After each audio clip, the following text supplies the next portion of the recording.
توبة الأوابين وأن يدخلنا الجنة أجمعين، إنه على ذلك قدير وبالإجابة جدير. كان معنا أخونا في قبل أسبوعين الحديث 23 وقد أخذنا ترجمة الراوي أبو مالك الأشعري حارث بن عاصم وكعب بن عاصم رضي الله عنه وأرضاه، وأخذنا شطرا لا بأس به من الحديث.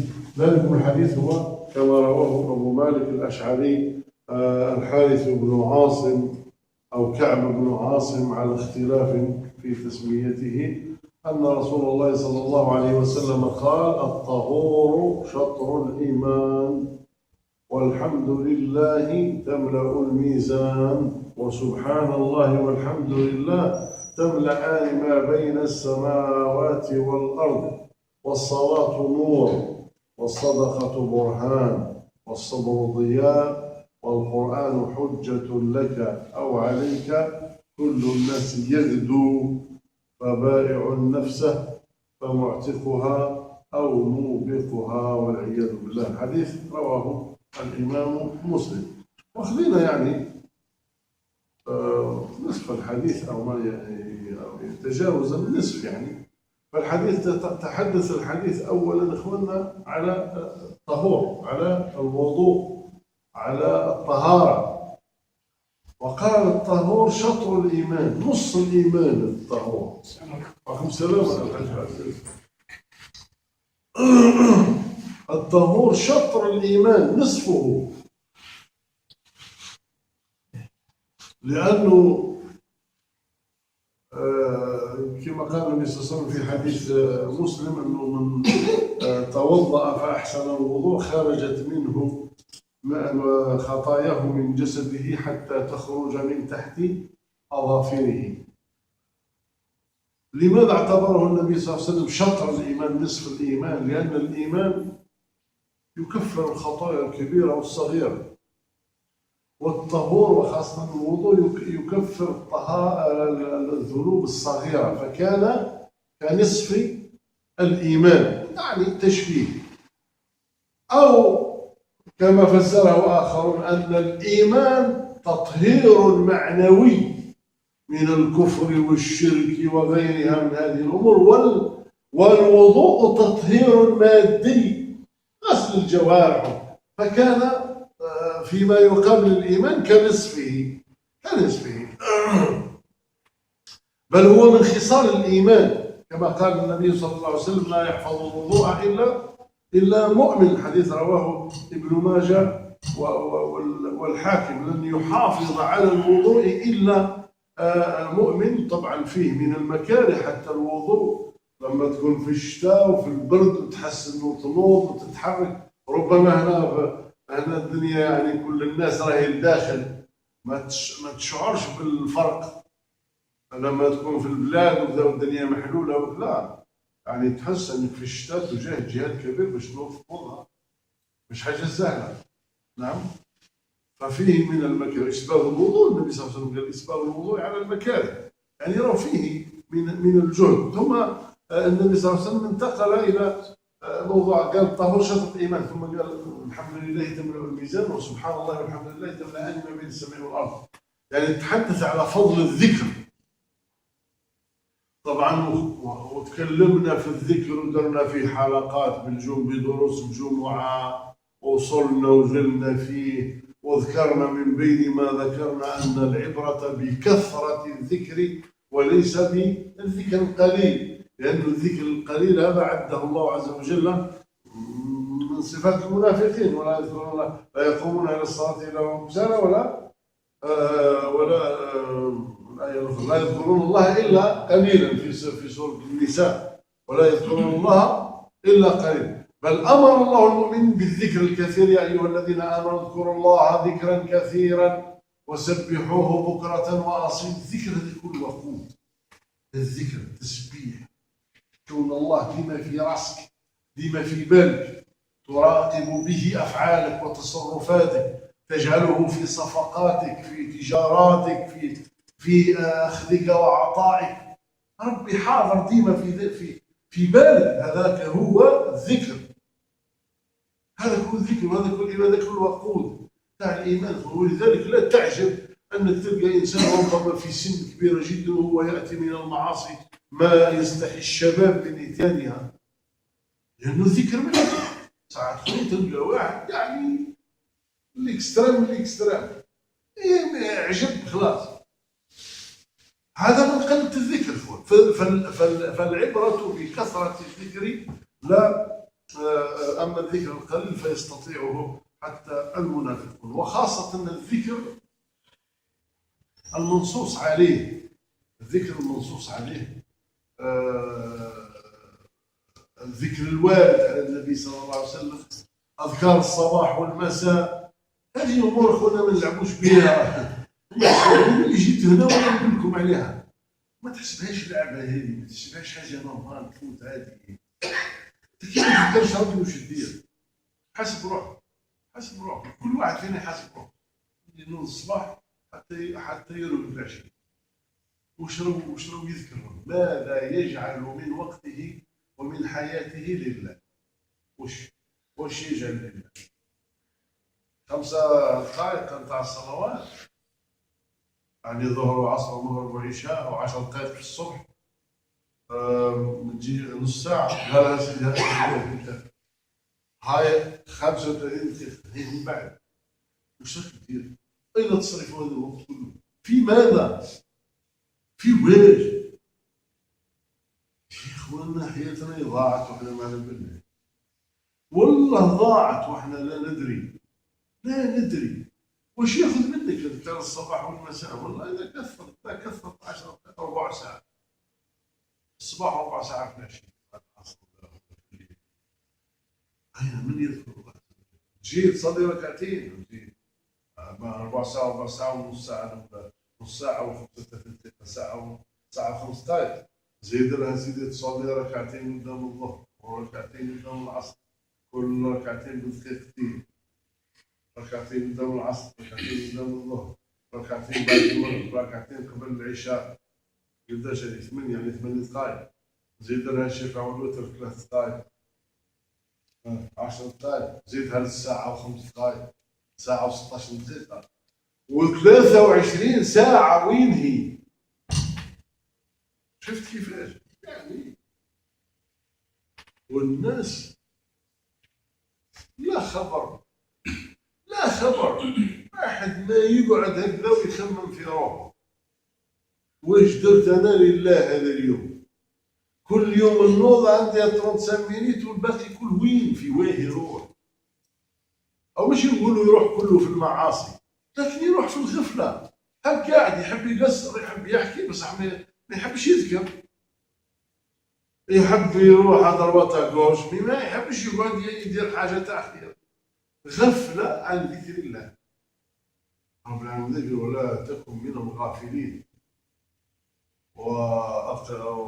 واذكر ربك، اسمع مليح، واذكر ربك في نفسك تضرعا وخيفة ودون الجهر من القول بالغدو والآصال ولا تكن من الغافلين إن الذين عند ربك لا يستكبرون عن عبادته ويسبحونه وله يسجدون.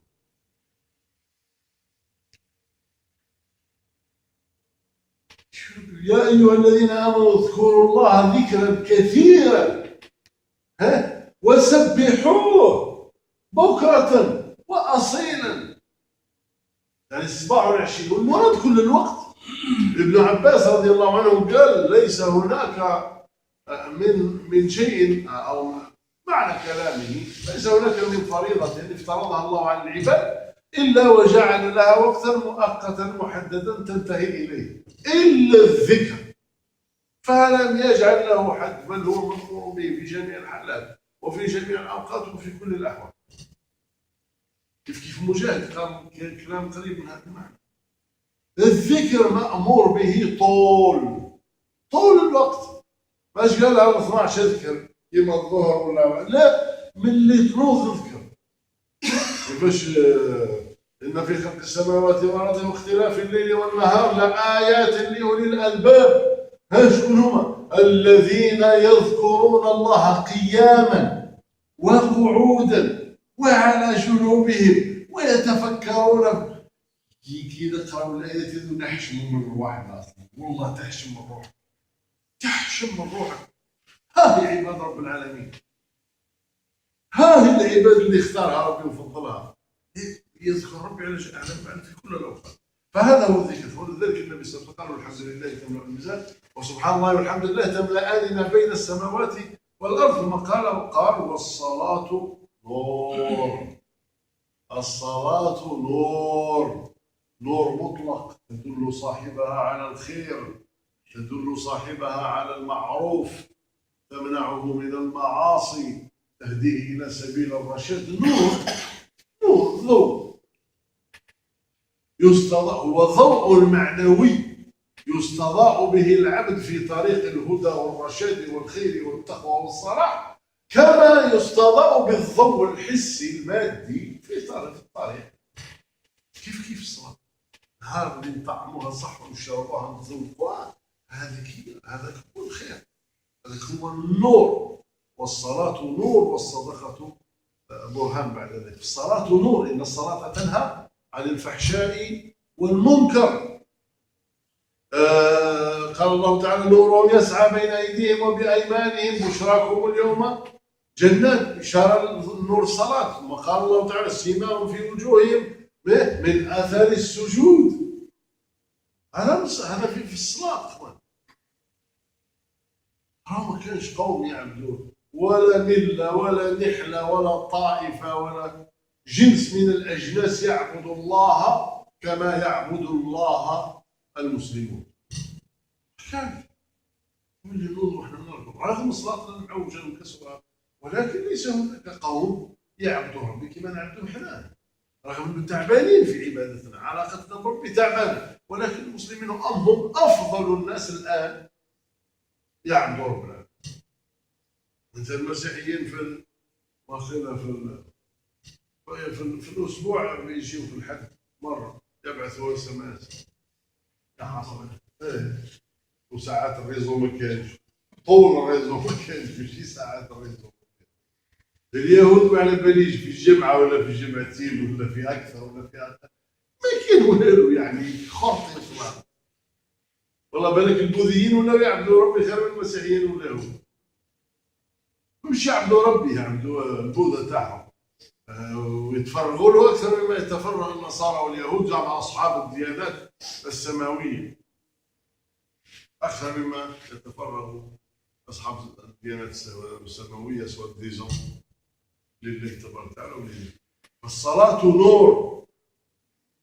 ولذلك النبي صلى الله عليه وسلم كان إذا حزبه أمر قال يقول لبلال أرحنا بها يا بلال، روح على أنفسنا بالصلاة بالأذان بالذكر لنعبد الله.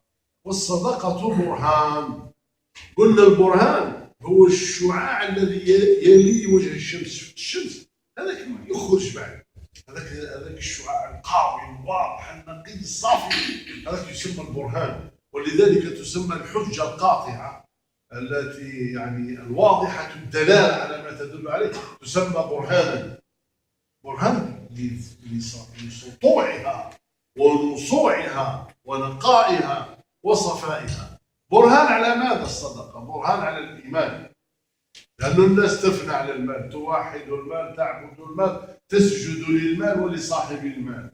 وقال أحمد شوقي والمال مذ كان تمثالا يطاف به والناس مذ خلقوا عباد تمثال.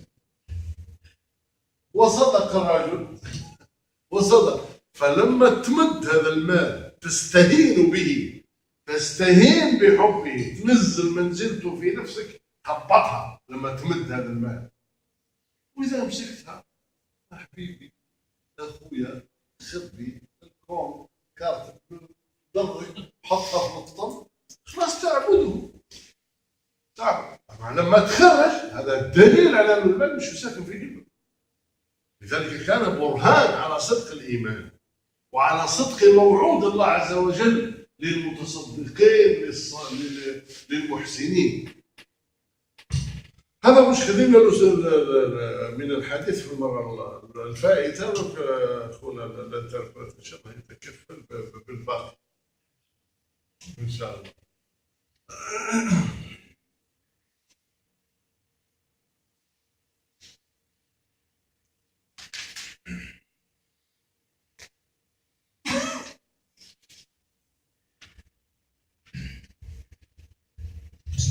Salam alaikum wa rahmatullahi. Donc aujourd'hui, après la pause de 2 semaines qu'on a eu, qui sont passées, on reprend Inch'Allah les hadiths. Au hadith où on s'était arrêté, le hadith 23, Nawawi. Donc l'imam nous fait un rappel du hadith. Abu Malik, rapporte que l'envoyé d'Allah a dit: la purification est la moitié de la foi, iman. Louange à Dieu, alhamdulillah, remplit la balance. Gloire à Dieu et louange à Dieu, subhanallah, alhamdulillah, remplissent tous deux, ou remplit ce qu'il y a entre le ciel et la terre. La prière est une lumière, l'aumône est une preuve, la patience, sabak, est une clarté, le Coran est un argument en ta faveur ou contre toi. Tous les hommes vont au matin, faisant commerce de leur âme. Les uns la franchissent, les autres la perdent. Rapporté par un musulman. Donc, en guise de rappel, l'imam revient sur ce qu'on avait vu il y a 2 semaines. Le prophète a dit que la purification, donc il l'a cité en premier déjà, et puis il dit que c'est la moitié de la foi. Deux interprétations possibles. Rappelons que la purification, à travers les ablutions, elle nettoie des petits péchés. Et étant donné que la foi nettoie des petits péchés et des grands péchés, alors à ce moment-là, c'est pour ça qu'on peut considérer que les ablutions, c'est la moitié de la foi. Parce qu'elle fait une moitié de ce que la foi fait. Autre interprétation, la foi est une purification spirituelle, alors que les ablutions sont une purification physique. De plus, elle engage un effort, un peu moins aujourd'hui parce que l'eau arrive chaude comme robinet, etc. Mais il n'empêche qu'aller prendre ses ablutions avec de l'eau fraîche en plein hiver, de bon matin, c'est vrai que ça peut être un peu. Ça demande un peu de courage, ça demande un peu d'investissement et un peu d'effort. Et c'est pour cela qu'elle est félicitée. Ensuite, l'évocation. Dans les deux parties du hadith qui suivent, le prophète parle de l'évocation. Il nous rappelle qu'il en a parlé en long et en large, à plusieurs reprises, dans les dasses de Jumu'ah, dans les khutbahs, dans d'autres dasses. Et bien sûr, on parle de beaucoup d'évocations, car comme on l'a vu, peu d'évocations, c'est le signe des hypocrites. C'est les hypocrites qui font très peu d'évocations, alors que le croyant, il en fait beaucoup. D'abord et avant tout, l'évocation est un renfort pour la conscience. Tu ne feras pas de péché en te souvenant constamment qu'Allah SWT est présent, et que tu te souviens constamment de sa grandeur et de sa souveraineté. L'imam nous rappelle encore une fois l'importance de l'évocation du matin et du soir. Il nous rappelle que depuis qu'il est arrivé, il nous en parle régulièrement. Les évocations du matin et du soir, ou les évocations qu'on fait régulièrement qui sont dans les hadiths, doivent être faites, et que ce n'est pas quelque chose de léger sur lequel on peut passer. On doit s'y tenir. Il nous dit que chacun se juge, il voit combien de fois il fait des évocations dans la journée. Si on se contente des 5 prières, 5 minutes par prière et 10 minutes pour celle du Fajr, alors ça fait 35 minutes. 35 minutes dans la journée où on s'est souvenu d'Allah, sur une journée de 24 heures.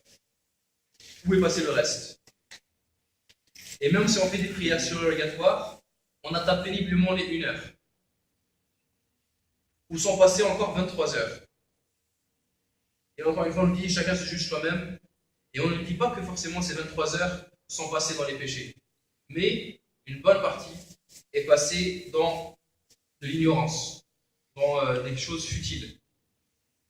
On va préférer sortir se balader, ou gâcher un peu de son temps, plutôt que de faire quelque chose de bénéfique qui va nous servir. Il nous rappelle ce verset, ou ces versets, il y en a 2. Dans le sens du verset en français, ça dit: certes, le jour et la nuit sont des signes pour les doués d'intelligence. Et ensuite, Allah définit les doués d'intelligence, ceux qui invoquent Allah debout assis et sur leur flanc.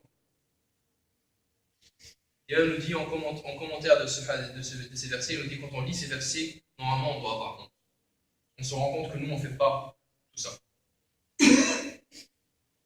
Pourquoi les doués d'intelligence? Tout simplement parce qu'ils ne gaspillent pas leur temps et qu'ils le passent dans ce qui est utile. Ensuite, la prière est une lumière. C'est une lumière spirituelle qui guide sur le droit chemin, tout comme la lumière sensorielle, elle, guide quelqu'un qui est dans les ténèbres. Et il nous rappelle qu'il n'y a pas un seul peuple, c'est plutôt positif, il n'y a pas un seul peuple qui adore Allah comme les musulmans, ou mieux que les musulmans. On peut comparer avec toutes les autres communautés, donc les peuples ou les communautés ou n'importe quel fragment de la société, il n'y a pas un seul qui adore Allah comme on le fait. Avec les prosternations, avec 5 fois dans la journée, avec régulièrement. C'est beaucoup plus intense que ce que font les autres communautés. Vous les connaissez, pas besoin d'entrer dans le détail. Ensuite, le prophète al-Salam parle de l'aumône. L'aumône, donc sadaqa. Le terme en arabe, c'est burhan. En français, ça a été traduit par preuve, mais étymologiquement, en arabe, ça renvoie à la lumière du soleil la plus puissante de la journée. Il y a un moment dans la journée, justement, où la lumière du soleil est très intense. Et c'est ça, en fait, le burhan. Donc c'est une preuve, mais une preuve flagrante. Pourquoi est-ce que l'aumône est une preuve flagrante et une preuve de quoi? C'est une preuve justement de la foi de la personne qui sort l'aumône, qui la donne. Tout simplement parce que la nature humaine veut que l'homme aime l'argent. Et il l'aime énormément. Il aime les biens de manière générale, mais il aime l'argent énormément. Le fait qu'il sorte de son argent et qu'il le donne, il rabaisse l'argent. Il le remet à sa place. Ce n'est qu'un outil qui sert à avoir une vie plus simplifiée. Mais il ne s'accroche pas à l'argent. En le sortant de sa poche, il le sort de son cœur.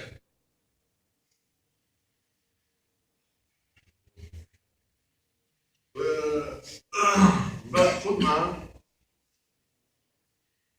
قال النبي صلى الله عليه وسلم والصبر ضياء بعد أن ذكر الطهور الإيمان الحمد لله تملأ الميزان وسبحان الله والحمد لله تملأان ما بين السماء والأرض والصلاة نور والصدقة القرآن ثم قال والصبر ضياء والصبر ضياء.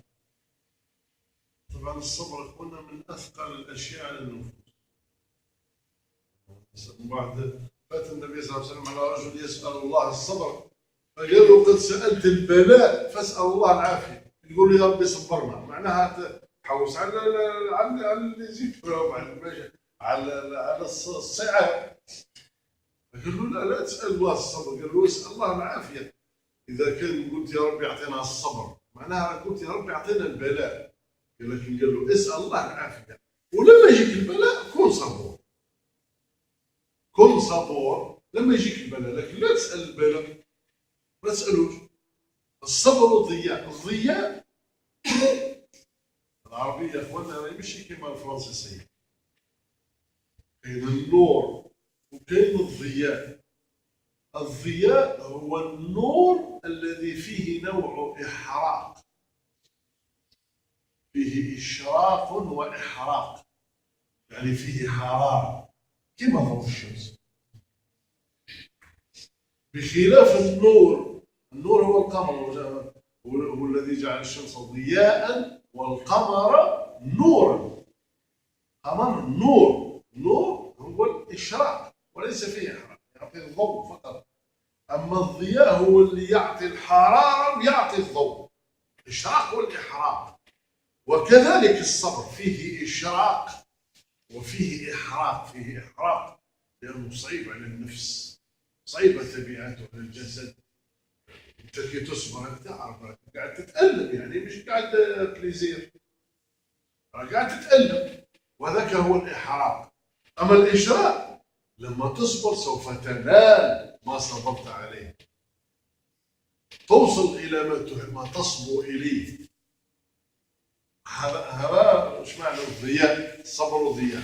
والصبر هو الانسان يعيش في هذه الحياه تحفه المشاكل، تحفه النكبات، تحفه الصعاب، لذلك يحتاج الى صبر. اذا ما صبرش لن يصل الى شيء. الانسان الملول لن يصل الى شيء. او تلقى ناس في عمرهم ربما 50 سنه لكنه ما خدمش، ما قدرش يخدم لانه ما صبرش. يروح لهنا يدخل ظهر يهرب، تروح لهنا يهرب، وهكذا بيبقى يتنقل من مكان الى مكان لانه ما عندوش صبر. بينما الناس اللي صبروا يديو في الروتريت تاعهم مريحين مرتاحين. اما هذا كلام يصبر لا على هذه ولا على هذيك ولا على هذيك، ما يوصل حد شيء، ويلقى في نهايه الامر يلقى عمره راح ولم يحقق شيء. هذا في ميدان الخدمه والمال، فما بالك في ميدان طاعه الله عز وجل. يصلي شهرين يظهر له هذا ميتي متعب، يمد الزكاه تظهر له هذا الزامون هذه اللي عقب بعضها فخنا، وهكذا. واحد في رمضان تلقاه يبدا يصلي السمانه الاولى وبعد صحيح. هذا انسان فاشل لانه ليس صبور، ليس يوصل حد شيء. هو يا اخوان حتى على المال لو كان ما تصبرش راح دير المال، على الدنيا، على كل شيء، اي حاجه ذاك ما صبرتهاش تصل اليه.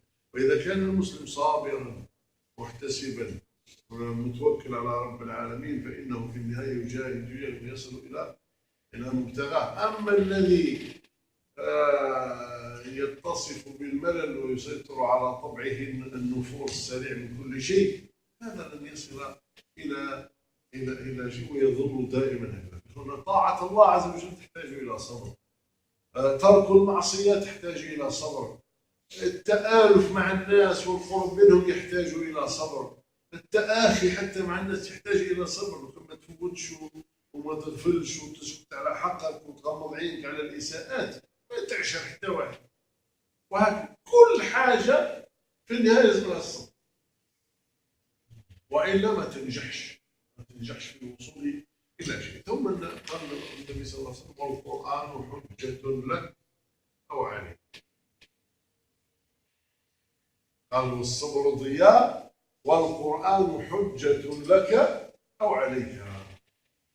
هذا القران فيه اوامر الله ونواهيه، اذا مشيت على مقتضاه، قريته ومشيت على مقتضاه، يكون القرآن هذا حجة لك يوم القيامة. القرآن لو يحاج على صاحبه اللي يحفظ القرآن، يأتي القرآن يجيه في المحشر ويأخذ بيده ويلبسه تاج الوقار ويأخذه يعني ويشفع يشفع في والديه، وهكذا. يعني القرآن يلبسه تاج الوقار. تاج الوقار هذا لوالديه مش ليه. هذا هو القرآن.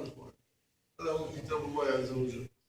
يقول النبي صلى الله عليه وسلم: البقرة وآل عمران تأتي يوم القيامة كغمامتان أو غايتان تحاجان عن صاحبهما. يظل يقرأ سورة البقرة سورة آل عمران، تحاج على صاحبها، تحاج يدافع على الإنسان. هذا هو القرآن. وإذا قرأته فخالفته فلم تحترم حدوده فلم تقم أوامره يزج في قفا صاحبه إلى النار، يحكم كرمته ويدزه في النار. هذا هو القرآن. ربي يحفظه ويسترنا. هذا ماشي سهل. الدنيا واسعة على الغش كله. الضربري ولا البياج. لا دير واش تحب واحد ما يطلع عليك وتظن انه واحد ما يطلع عليك واحد ما على باله بيك. ريح برك تفوت ليه والكابي تاعك الكابي دونتريتيان في يدك. فهذا القرآن شفاء للمؤمنين، دواء. قال الله تعالى: وننزل من القرآن ما هو شفاء ورحمة للمؤمنين ولا يزيد الظالمين إلا خسارة. هذا للظالمين. أما للمؤمنين شفاء ورحمة، شفاء مادي وشفاء معنوي، الاثنين. ولو جعلناه قرآنا أعجميا لقالوا لولا فصلت آياته أعجمي وعربي قل هو للذين آمنوا هدى وشفاء. للمؤمنين هدى وشفاء، والذين لا يؤمنون في آذانهم وقر وهو عليهم عمى أولئك ينادون من مكان بعيد. هذا صفة، هذا هو القرآن بالنسبة لهؤلاء وبالنسبة لهؤلاء. القرآن شفاء للمؤمنين، طهرة، نور، كل الخير فيه وفي اتباعه إلى يوم القيامة. ثم قال النبي صلى الله عليه وسلم كل الناس يغدو،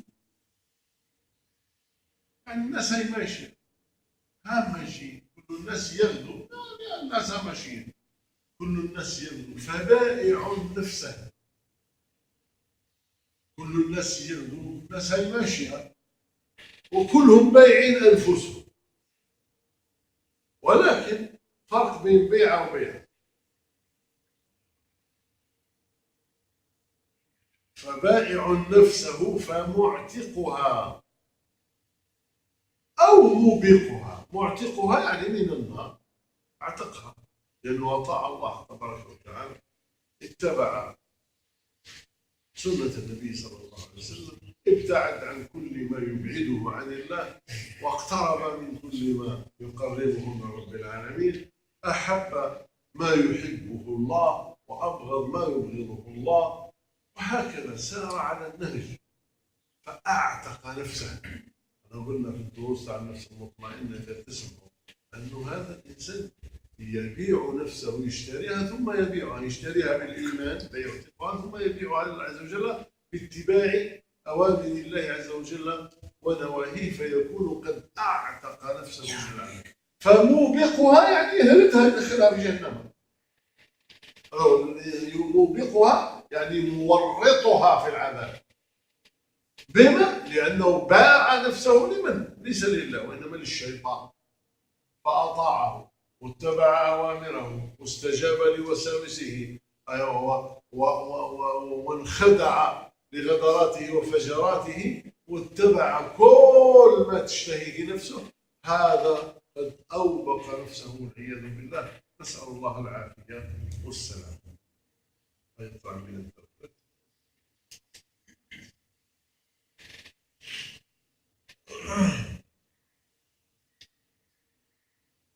Ensuite, la patience, elle est citée comme étant un éclairage.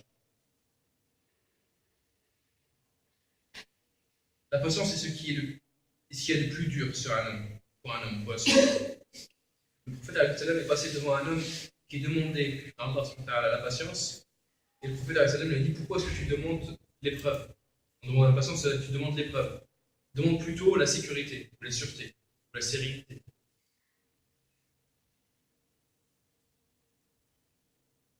Autrement dit, une fois que l'épreuve est là, il faut patienter. Mais tant que l'épreuve n'est pas là, il faut demander justement d'en être exclu, ou du moins d'en être protégé. Il va nous expliquer également ensuite, dans les termes qui sont utilisés, éclairage, lumière. Donc si j'ai bien suivi, la patience est une lumière autogénérée. En arabe, ça veut dire en fait une lumière qui a une source chaleureuse. C'est ça? Voilà, donc chaleureuse et brûlante. Donc la patience.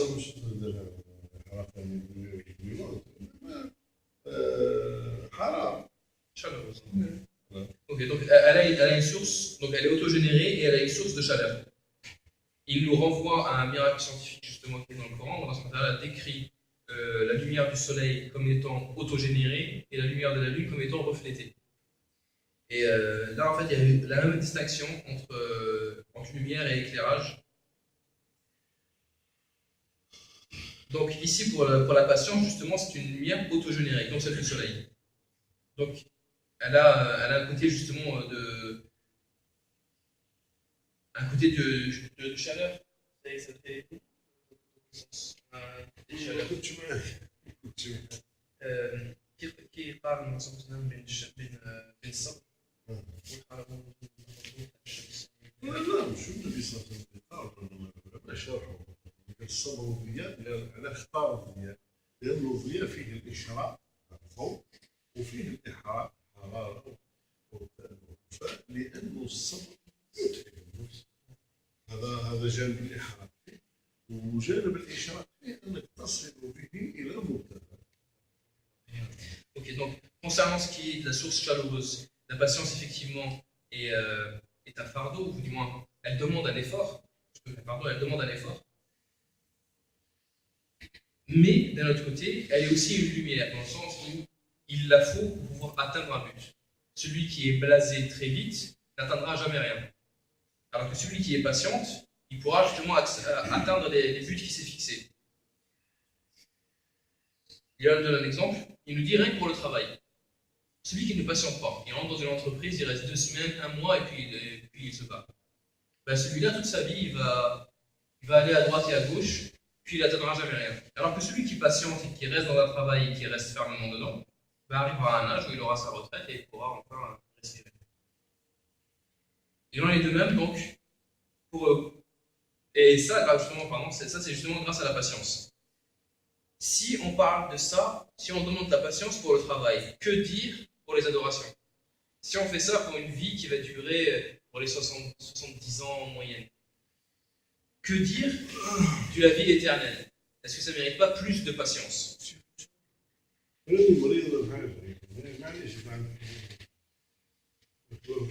dire pour des adorations? Il me rappelle que tout demande de la patience. Tout ce qui doit être acquis demande de la patience. Il y a les biens, comme l'argent notamment, ça demande de la patience pour les acquérir. Mais il en est de même pour les adorations, pour patienter. Celui qui se place très vite, il se met à faire la prière, mais il va la faire pendant 15 jours, puis il va s'arrêter. Il ne va jamais rien atteindre. Celui qui fait quelques jours du mois de Ramadan, puis après il s'arrête, il ne va jamais rien atteindre. De même pour les invocations qu'on a évoquées tout à l'heure. De même pour Sadara, pour l'aumône. S'il ne patiente pas, il ne sera pas justement des généreux. Mais même pour une vie, il va avoir une vie sociale. Pour avoir une vie sociale, il faut avoir de la patience. Il faut savoir endurer des réflexions, des petits pics qui peuvent entendre à droite et à gauche, les petites trahisons, etc. Le Coran est un argument pour toi et contre toi. Dans cette partie du hadith, le prophète nous rappelle que le Coran est un argument pour toi et contre toi. Celui qui marche en le suivant. Donc celui qui marche en suivant le Coran, il marche sur une route solide. Une route morale, solide, qui est fiable.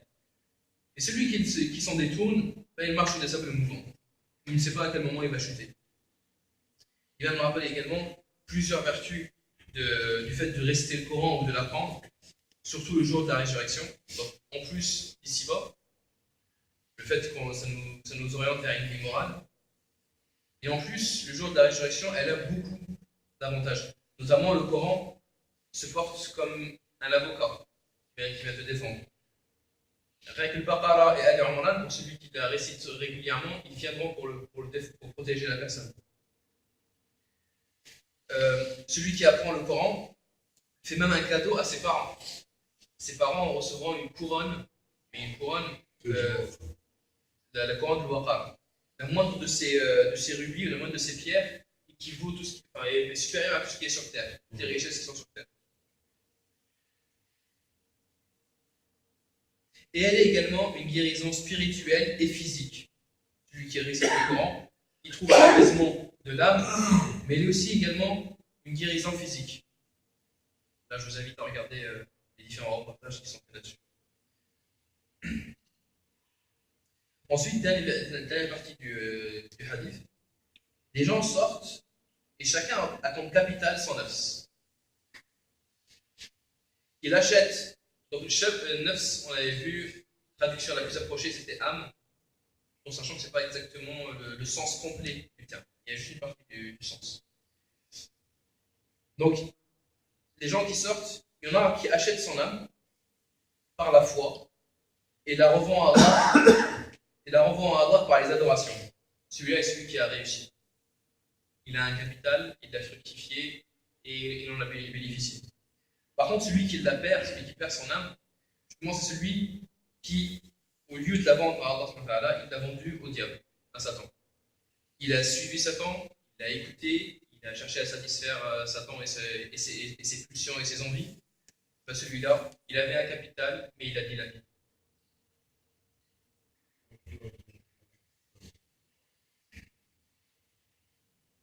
مما يرشد إليه هذا الحديث مما يرشد إليه هذا الحديث، مما نفهم من هذا الحديث، مما يستفاد من هذا الحديث، أن الأعمال توزن، أن الأعمال توزن وتوضع في ميزان وتملأ الكفة، وذلك يفهمون الحمد لله تملأ الميزان، يعني أن الأعمال لها توزن، لها ميزان ولها قدر يقاس به. الأمر الثاني نفهم المحافظة على الصلاة والقيام بها، أداءها في أوقاتها، أداءها كاملة بأركانها وواجباتها وسننها وآدابها، هذا شيء يضمن لك الهداية على الطريق إن شاء الله تعالى. كلما حافظنا على الصلاة كلما أرشدنا الله عز وجل بهذا النور الذي نحافظ عليه، أرشدنا إلى طريق الخير. ثالثا أن الإكثار من الإنفاق في وجوه الخير مما يرشد إليه هذا الحديث، المساعدة سد حاجة الفقراء والمعوزين والبحث عن الأرامل واليتامى والفقراء والإنفاق عليهم لتكون الصدقة خالصة لوجه الله، والصدقة برهان. كل هذا الخير، كل هذا الإنفاق إنما هو إنفاق لنفسك ونفع لنفسك في الدرجة الأولى قبل أن تنفع الآخرين. الأمر الرابع أن الصبر على الشدائد مما يدل ويرشد إليه الحديث أيضا، وخاصة على ما ينال المسلم نتيجة الأمر بالمعروف والنهي عن المنكر والدعوة إلى الله تعالى. قد يعني تصاب بأذى وأنت تدعو إلى الله، لأنه طريق ربي مش سهل، طريق ربي تلقى فيها الشواطئ كامل تلقاهم في الطريق، ولكن تصبر طول بالك على الأمر بالمعروف والنهي عن المنكر. تلقى الناس ما يسمعونكش، تلقى الناس يقاوموك، تلقى الناس ضدك، تلقى الناس لا، ولكن تصبر وتحتسب، لأنه إذا كان أنت تشوف في روحك تعرف الخير والحق والمعروف وتأمر به، هذو ما يشوفوش ما يعرفوش، ولذا تصبر عليهم. إذا كان فعلا مكموم فعلا تخاف رب العالمين تصبر على الناس وعلى أذاهم.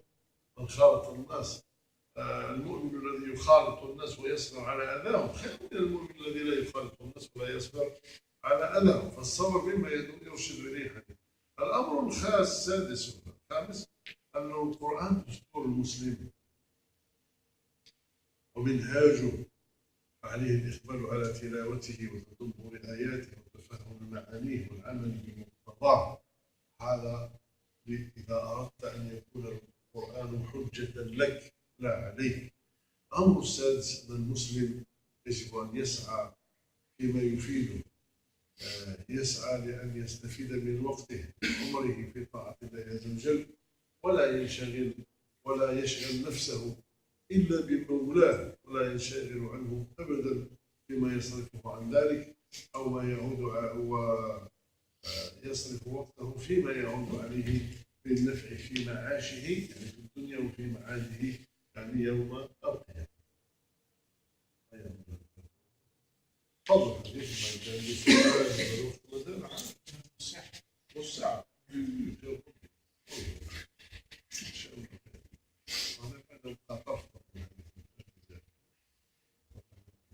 اللي عنده سؤال ولا حاجة نكمل به إن شاء الله.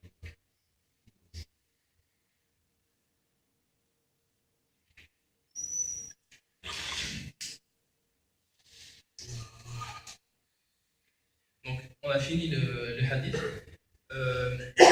L'imam vous laisse un petit peu de temps, le temps que je fasse la traduction et reprendre une petite partie pour que vous prépariez vos questions. Si vous avez des questions, n'hésitez pas à les préparer. les mettons dans mon tête, Inch'Allah, et vous pourrez les poser.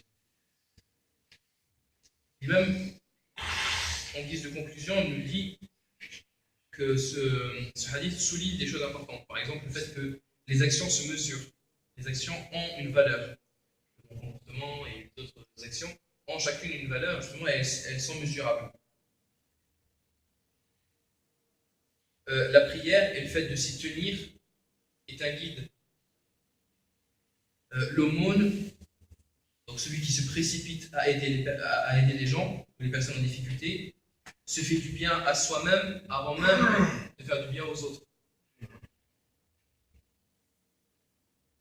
La patience, notamment, parmi ce que j'ai relevé, celui qui fréquente les gens et qui patiente à ce qu'il entend est meilleur que celui qui les évite. Ensuite, il y a une partie que je n'ai malheureusement pas eu le temps de noter à la patience. Il y a une partie que je n'ai pas entendue.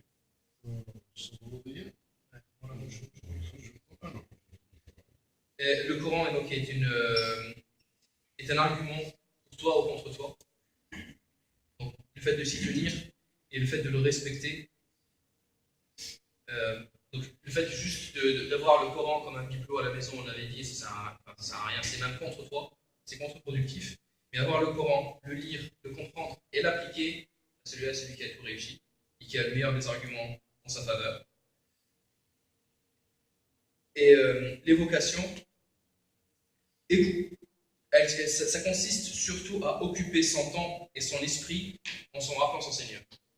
Et qu'est-ce qu'il y a de mieux pour occuper son temps et son esprit que de se rappeler son Seigneur? S'il y a bien deux choses qui paraissent très longues et très vides, c'est le temps qu'il faut faire passer des fois, et puis son esprit, son cerveau qui réfléchit tout le temps. C'est impossible d'arrêter son esprit de réfléchir.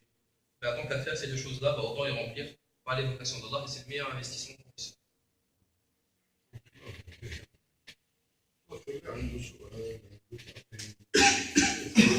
Si vous avez un argument,